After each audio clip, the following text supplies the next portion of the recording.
Hey guys, welcome back. In this video, I'm going to show you how to change menu order on Wix. So let's get started. By on the menu that I set, this is the menu that you right have.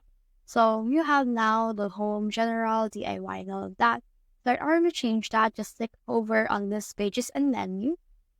And then from in there, this will appear. So as you can see, this is how it looks like. So for example, you want to put DIY on the last or after the about or page, you will be able to see that I have wood DIY right here. So when you close this, you'll be able to see the changes right here. So let's try to change up a few things like this general interior. Let's put interior at the first one. Once you have done that, you should be able to see interior at the first one right here. So it totally depends on you. Just utilize the pages and menu right here in order to change and reorder your site menu. So that's the whole process. I hope this video helped you to change menu order and Wix. If you have found this video helpful, simply leave a like below or subscribe because it helps me reach more people. See you soon.